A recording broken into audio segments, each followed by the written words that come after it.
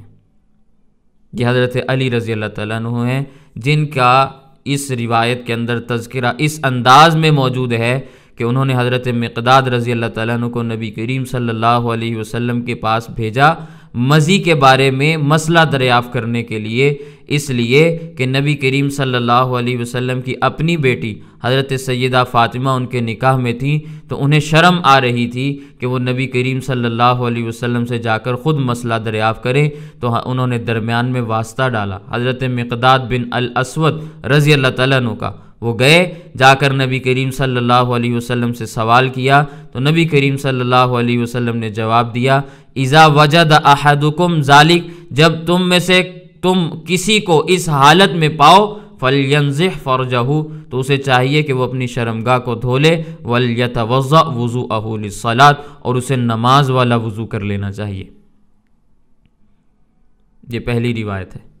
پھر دوسری روایت دیکھیں، اخبرنا مالک اخبرنی زید بن اسلم عن ابیہ عن عمر بن الخطاب رضی اللہ تعالی عنہ قال انی لاجدہ یتحدر منی مثل الخریزۃ فاذا وجد احدکم ذلک فلیغسل فرجہ ولیتوضأ وضوءہ للصلاۃ۔ اخبرنا مالک اخبرنی زید بن اسلم عن ابیہ عن عمر بن الخطاب رضی اللہ تعالی عنہ قال انی لاجدہ یتحدر منی مثل الخریزۃ فاذا وجد احدکم ذلک فلیغسل فرجہ ولیتوضأ وضوءہ للصلاۃ۔ حضرت امام محمد رحمہ اللہ نے امام مالک رحمہ اللہ کی سند سے حضرت عمر رضی اللہ تعالیٰ عنہ کے غلام اسلم کے حوالے سے روایت کو نقل کیا کہ وہ فرماتے ہیں کہ حضرت عمر فرماتے ہیں کہ میں کبھی مزی کو اس طرح گرا ہوا پاتا ہوں جیسے موتی گرتا ہے، پھر جب تم میں سے کوئی اپنے آپ کو اس حالت میں پائے تو وہ اپنے عضو کو دھو لے اور نماز والا وضو کر لے۔ ترجمہ دوبارہ دیکھیں، حضرت امام محمد رحمہ اللہ نے امام مالک کی سند سے حضرت عمر رضی اللہ تعالیٰ عنہ کے آزاد کردہ غلام اسلم کے حوالے سے یہ بات بیان کی کہ وہ حضرت عمر رضی اللہ تعالیٰ عنہ کا فرمان نقل کرتے ہیں، وہ فرمایا کرتے تھے کہ میں جب بھی کبھی مزی کو اس طرح گرتا ہوا پاتا ہوں جیسے موتی گرتا ہے، تو پھر تم میں سے بھی جب کوئی اس حالت کو پائے تو وہ اپنے عضو کو دھو لے اور نماز والا وضو کر لے۔ قال محمد، امام محمد رحمہ اللہ فرماتے ہیں، وَبِهَذَا نَأْخُذُ يَغْسِلُ مَوْضِعَ الْمَضِيءِ وَيَتَوَضَّأُ وُضُوءَهُ لِلصَّلَاةِ وَهُوَ قَوْلُ أَبِي حَنِيفَةَ رحمہ اللہ تعالی۔ حضرت امام محمد رحمہ اللہ فرماتے ہیں، ہمارا بھی یہی عمل ہے، ہم بھی اسی کو اختیار کرتے ہیں کہ مزی والی جگہ کو انسان دھو ڈالے اور نماز والا وضو کر لے۔ یہی حضرت امام اعظم ابو حنیفہ رحمہ اللہ کا مذہب ہے۔ اب دوسری روایت آپ کے سامنے آئی، اس میں تذکرہ ہے حضرت زید بن اسلم کا، جو حضرت عمر رضی اللہ تعالیٰ، زید بن اسلم کا تذکرہ ہے جن کے والد حضرت اسلم نبی کریم صلی اللہ علیہ وسلم کے صحابی حضرت سیدنا فاروق اعظم رضی اللہ تعالیٰ عنہ کے آزاد کردہ غلام ہیں، آزاد کردہ غلام ہیں۔ تو دو تذکرے آپ کے سامنے آئیں گے، ایک زید بن اسلم کا اور ایک حضرت اسلم کا۔ زید بن اسلم یہ تابعی ہیں اور حضرت اسلم یہ صحابی ہیں، ٹھیک ہے۔ یہ جو زید بن اسلم ہیں جن سے امام مالک رحمہ اللہ نے روایت کو بیان کیا، ان کی کنیت ہے ابو عبداللہ، ابو عبداللہ زید بن اسلم مدینہ منورہ کے رہنے والے ہیں، فقہ کے بہت بڑے امام ہیں، تفسیر کے بہت بڑے امام ہیں، اور ان کی تفسیر کے اندر کتاب بھی بہت معروف اور مشہور ہے، ٹھیک ہے، تفسیر کے اندر ان کی کتاب بھی مل جاتی ہے۔ جو لوگ کہتے ہیں نا کہ صحابہ کرام کے شاگردوں نے، تابعین نے تو تفاسیر لکھی نہیں، قرآن کی تفسیر تو لکھی کسی نے نہیں، تو حضرت زید بن اسلم کی تفسیر موجود ہے، آپ اس کا مطالعہ بھی کر سکتے ہیں عربی زبان میں۔ ان کی وفات ہوئی ہے 136 ہجری میں، ٹھیک ہے، زید بن اسلم۔ ان کے والد ہیں حضرت اسلم، حضرت عمر رضی اللہ تعالیٰ عنہ کے غلام تھے، بعد میں آزاد کر دیا، صحابہ کرام میں شمار ہوتے ہیں۔ بعض حضرات نے ان کو مخزرمیین میں شمار کیا ہے، مخزرمی ان کو کہا جاتا ہے جو حضور اکرم صلی اللہ علیہ وسلم کے زمانے میں اسلام تو لے کر آئے لیکن زیارت نصیب نہیں ہوئی۔ تو بعضوں کا یہ موقف ہے اور بعضوں کا صحابی ہونے کا واضح موقف بھی موجود ہے۔ بہرحال معروف یہی ہے کہ حضرت عمر رضی اللہ تعالیٰ عنہ نے ان کو نبی کریم صلی اللہ علیہ وسلم کی وفات کے بعد خریدا تھا، لیکن حالت اسلام میں خریدا تھا۔ اصل میں یہ حبشہ کے رہنے والے حبشی تھے۔ حضرت عمر رضی اللہ تعالیٰ عنہ نے ان کو مکہ مکرمہ سے خریدا تھا سن 11 ہجری میں، جب حضرت فاروق اعظم رضی اللہ تعالیٰ عنہ، جب حضرت سیدنا فاروق اعظم رضی اللہ تعالیٰ عنہ حضرت سیدنا صدیق اکبر رضی اللہ تعالیٰ عنہ کے فرمانے پر ان کے نمائندہ بن کے ان کی خلافت کے زمانے میں مکہ مکرمہ کے اندر حج کے امیر بن کر تشریف لے کر گئے تھے۔ تو اس زمانے میں اس سفر حج کے دوران حضرت فاروق اعظم رضی اللہ تعالیٰ عنہ نے مکہ مکرمہ میں ان کو خریدا تھا، اور پھر اس کے بعد ان کو مدینہ منورہ میں لے کر آئے۔ 114 سال ان کی عمر تھی اور 80 ہجری میں ان کی وفات ہوئی ہے۔ حضرت اسلم رضی اللہ تعالیٰ ان کا تذکرہ ہے۔ یہ حضرت فاروق اعظم رضی اللہ تعالیٰ عنہ کے بارے میں یہ ارشاد فرماتے ہیں کہ حضرت سیدنا عمر رضی اللہ تعالیٰ عنہ فرمایا کرتے تھے کہ جب بھی میں مزی کو اس طرح گرا ہوا پاتا ہوں جیسے کوئی موتی گرتا ہے، تو پھر میں تمہیں بھی یہ بات کہتا ہوں کہ جب تم میں سے بھی کوئی اپنے آپ کو اس حالت میں پائے تو پھر وہ اپنے عضو کو دھو لے اور نماز والا وضو کر لے۔ یہ دو روایات آپ کے سامنے آئیں، اور ان دونوں روایات سے یہ بات ثابت ہوئی کہ جب انسان کی مزی خارج ہو، جب انسان کی مزی خارج ہو تو پھر اس کے ذمے غسل نہیں ہے بلکہ وضو ہے، اور اس کے ذمے یہ چیز لازم ہے کہ وہ شرمگاہ کو بھی دھو لے، جہاں پہ وہ لگی ہے اس کو بھی صاف کر لے، پانی کے چھینٹے مار لے اور وضو کر لے، کیونکہ وضو ٹوٹتا ہے اس حالت میں، غسل لازم نہیں ہوتا۔ یہ مزی کا حکم آ گیا آپ کے سامنے۔ ایک روایت اور ہے، وہ بھی دیکھ لیں۔ اخبارنا مالکن اخبارنا صلت بن زید انہ سأل سلیمان بن یسار عن البلل یجدہ فقال انزح ما تحت ثوبک بالماء والہ عنہ۔ روایت کے الفاظ دوبارہ دیکھیں۔ اخبارنا مالکن اخبارنا صلت بن زید انہ سأل سلیمان بن یسار عن البلل یجدہ فقال انزح ما تحت ثوبک بالماء والہ عنہ۔ حضرت امام محمد رحمہ اللہ امام مالک رحمہ اللہ کی سند سے حضرت صلت بن زید کے حوالے سے یہ بات نقل کرتے ہیں کہ حضرت سلیمان بن یسار رضی اللہ تعالیٰ عنہ سے اس تری کے بارے میں سوال کیا گیا جو انسان محسوس کرتا ہے، پانی نکل آتا ہے، تری ہو جاتی ہے، عن البلل یجدہ، جس کو انسان محسوس کرتا ہے۔ تو انہوں نے فرمایا فقال انزح ما تحت ثوبک بالماء، یعنی شرمگاہ کے نیچے سے پانی سے اس کو دھو ڈالو، والہ عنہ، اور اس جانب سے غفلت اختیار کر لو، یعنی ایک دفعہ پانی کے چھینٹے مار کے بس اس جانب سے توجہ ہٹا لو۔ ترجمہ دوبارہ دیکھیں۔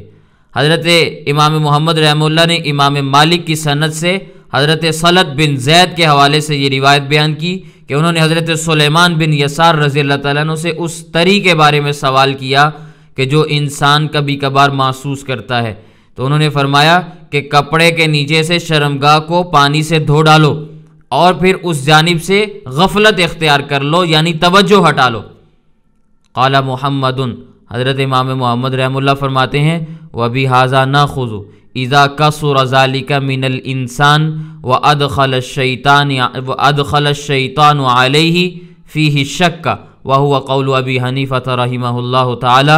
حضرت امام محمد فرماتے ہیں ہم بھی اسی کو اختیار کرتے ہیں کہ جب انسان کو مزی زیادہ آتی ہے اور شیطان اس کو وساوس میں، شکوک و شبہات میں مبتلا کر دیتا ہے، تو پھر وہ ایسا ہی کرے کہ پانی ڈالے اور اس جانب سے توجہ ہٹا لے، دوبارہ اس جانب توجہ نہ کرے۔ یہی حضرت امام اعظم ابو حنیفہ رحمہ اللہ کا مذہب ہے۔ اب اس روایت کے اندر تذکرہ آ رہا ہے حضرت سلط بن زید کا۔ ان کا تذکرہ میں نے آپ کے سامنے پہلے عرض کر دیا ہے اگر آپ کے علم میں ہو۔ دوسرا تذکرہ حضرت سلیمان بن یسار کا ہے، ان کا تذکرہ آج کے سبق میں ہی میں نے آپ کے سامنے عرض کیا۔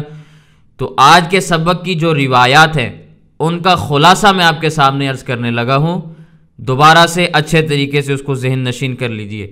جب انسان کی شرمگاہ سے ایسا مادہ خارج ہو جس مادے کے خارج ہو جانے کے بعد شہوت میں اضافہ ہوتا ہے، کمی نہیں ہوتی، شہوت ٹوٹتی نہیں ہے بلکہ اس میں مزید اضافہ ہوتا ہے، اس پانی کو کہا جاتا ہے مزی، اور یہ منی سے پہلے خارج ہوتی ہے۔ اب اس مزی کا حکم یہ ہے کہ جب یہ انسان کے جسم سے خارج ہو تو اس کے اوپر انسان پانی بہائے، کپڑے کو لگ جائے تو کپڑے پر پانی بہا دے، ہلکا سا پانی بہا کر چھینٹے مار کے اس کو صاف کر لے، شرمگاہ کو دھو لے اور نماز والا وضو کر لے، اس لیے کہ اس کا وضو ٹوٹ گیا ہے۔ اب دوبارہ سے نماز پڑھنا چاہے، تلاوت کرنا چاہے، اعمال میں مشغول ہونا چاہے تو ہو سکتا ہے۔ اور یہ حضرت سلط بن زید والی جو روایت ہے جو آپ کے سامنے آخر میں آئی، اس میں تذکرہ ہے کہ پانی کے چھینٹے مارو، چھینٹے مارنے کے بعد اس جانب سے توجہ ہٹا لو۔ یہ اس وجہ سے ہے کہ انسان کبھی کبھار ایسا بھی محسوس کرتا ہے کہ ابھی تو شرمگاہ سے کوئی پانی خارج ہوا تھا پھر دوبارہ ہو گیا، پہلے میں نے ابھی دھویا تھا پھر دوبارہ دھونے کے لیے جاؤں۔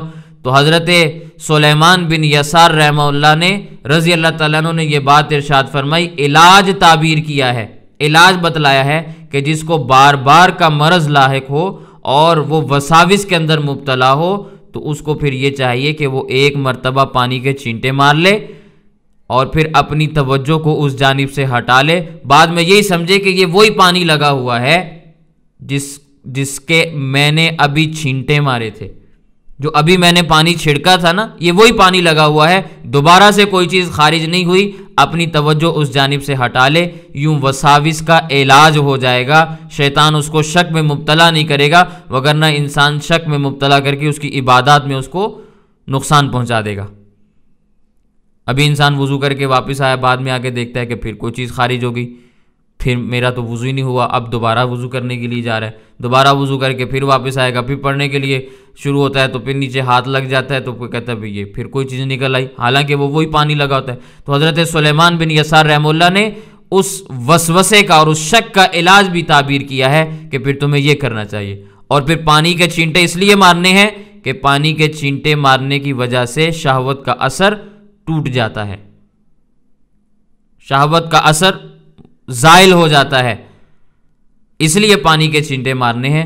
اور یہ ویسے ہی ناپاک پانی ہے جیسے کہ منی ناپاک ہوتی ہے، اس لیے کپڑے کے اوپر لگ جائے تو اس کو بھی دھو دو، اور جسم کے اوپر لگ جائے تو وہاں سے بھی اس کو صاف کر لو، لیکن اس سے غسل واجب نہیں ہوتا، وضو واجب ہوتا ہے۔ اسی کو امام محمد رحمہ اللہ نے بیان کیا کہ ہمارا بھی یہی مذہب ہے جو حضرت امام مالک رحمہ اللہ نے احادیث بیان کی ہیں۔ سمجھ آ گئی بات؟ لیکن اس کے علاوہ اگر مزید بھی تذکرہ آپ نے دیکھنا ہو تو حضرت امام ابو جعفر احمد بن محمد بن سلامہ بن سلمہ الازدی الحجری المصری الطحاوی نور اللہ مرقدہ نے اپنی کتاب شرح معانی الآثار کے اندر باب قائم کیا ہے، باب الرجل یخرج من ذکرہ المزی کیف یفعل، باب قائم کیا ایسے آدمی کے بارے میں کہ جس کی شرمگاہ سے مزی خارج ہو جاتی ہے، اب وہ آدمی کیا کرے۔ اس پر احادیث کا مجموعہ حضرت امام طحاوی رحمہ اللہ نے بیان کیا۔ حضرت امام مالک رحمہ اللہ نے تو 2 احادیث بیان کی اور تیسرے میں وسوسے کا علاج بیان کیا نا، لیکن امام طحاوی رحمہ اللہ کی آپ کتاب اٹھا کے دیکھ لیں، آپ کو احادیث کی بھرمار ملے گی کہ جن میں نبی کریم صلی اللہ علیہ وسلم سے، نبی کریم صلی اللہ علیہ وسلم کے صحابہ سے حضرت امام طحاوی رحمہ اللہ نے یہ مسئلہ ثابت کر کے بتلایا کہ مزی میں وضو ہے، غسل نہیں ہے، بس دھو لو اور وضو کر لو اور عبادت کے اندر مشغول ہو جاؤ۔ اس کا حکم وضو والا ہے، غسل والا نہیں ہے۔ منی سے اس کا حکم قدر کم ہے، لیکن غلیظ ہونے میں یہ بھی منی کے تقریباً برابر ہے، لیکن منی اور اس کا حکم برابر نہیں ہے۔ اسی کو حضرت امام محمد رحمہ اللہ نے وہاں بیان کیا، کوئی دیکھنا چاہے تو وہاں بھی دیکھ سکتا ہے۔ تو یہ آج کا آپ کا سبق تھا جو میں نے عرض کیا۔ اللہ تعالی ہمیں صحیح انداز میں نبی کریم صلی اللہ علیہ وسلم کی احادیث کو سمجھنے کی اور پھر سمجھانے کی توفیق عطا فرمائے۔ وآخر دعوانا ان الحمد للہ رب العالمین۔ کسی کا کوئی سوال ہے تو وہ بیان کر لیں۔